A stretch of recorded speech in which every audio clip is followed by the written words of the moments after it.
Okay. Okay, I always forget, so I need to say this. If you always watch my video and you haven't subscribed, right, please hit the subscribe button. Or if you think that my video is very good, then please help me hit the subscribe button also.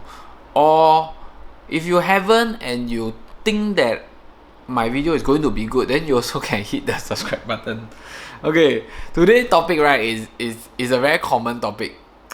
Every time when you sell people to sell their house, or you people looking to sell their house, the first question they say, hey, let's say they want to sell their 4-room by 5-room, sell 4-room by 3-room. The main important question and the main point to focus is sell already, stay where. Because you see people do not understand that when you sell, right, and when you buy, right, let's say I sell this thing, I need the money from here so I need to use the money to do the buy. Okay, so this is the most complicated thing, which I call it a transition, So how to transit to your next house is very important. So firstly, for HDB, we have things like contra. So contra is a very useful kind of method to use during process. But contra only works from HDB to HDB, and there's some loan limitations also for contra. Okay, so not all cases can use contra, and contra got a small problem is that the day you sell is the day you buy, meaning the day you hand over the keys to the person that buy your house is also the day you take keys. So meaning that if I say today is my completion, so I need to bring all my furniture downstairs, then go to HDB, give this house key to the buyer that bought my house, then I have to take all my things to the new house, then move to the new house. It's like all on that day, okay. So this is where people will suggest that you do a extension.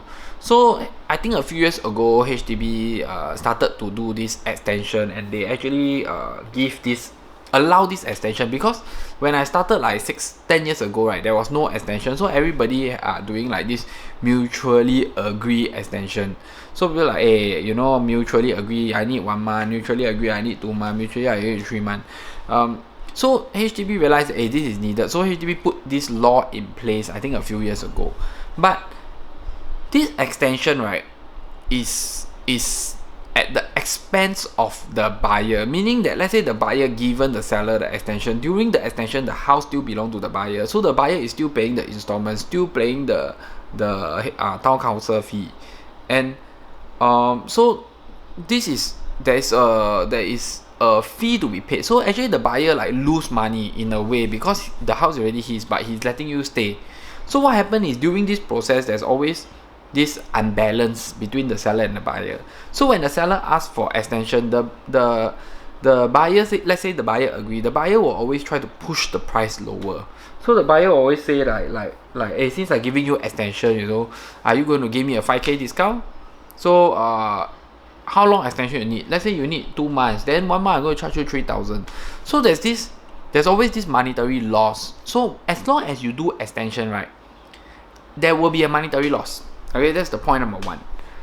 Second point, when you do extension, if some of the buyers are buyers that already sold away their place, so they are also looking to move in early, they are also looking to move in fast.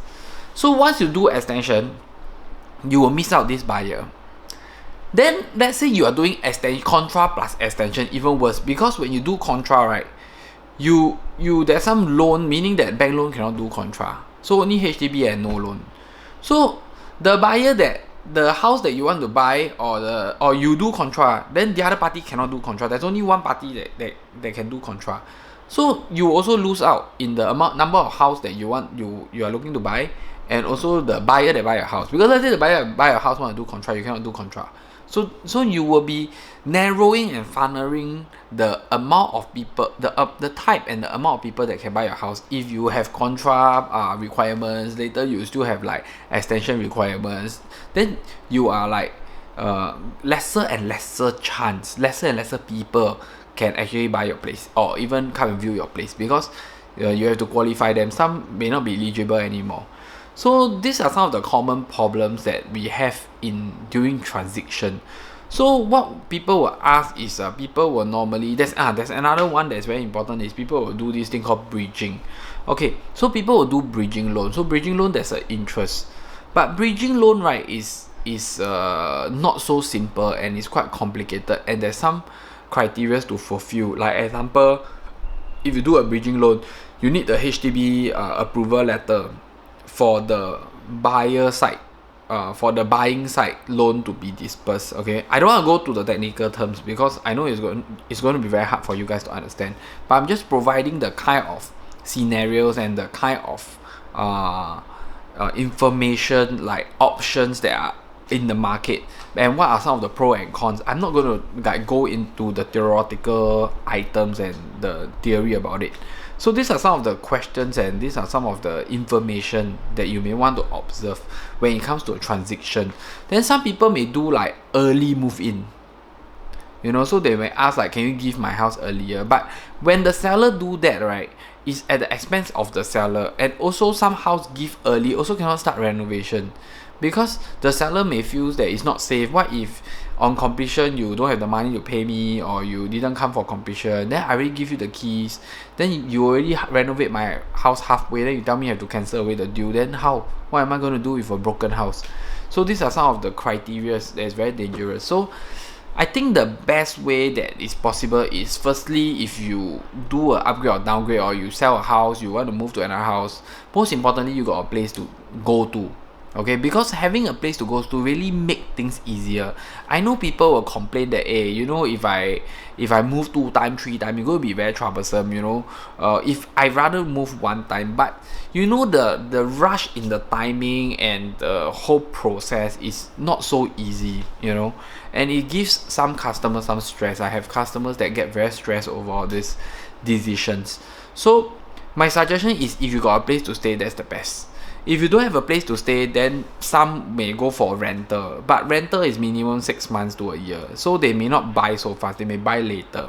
So this is also another very, very good option, but of course, when there's some monetary cost to it, you know, but it's really definitely more comfortable, and you have more time to play with. I think time is a very crucial thing. People will rush, people will want to complete it, people need to do it by this, by then.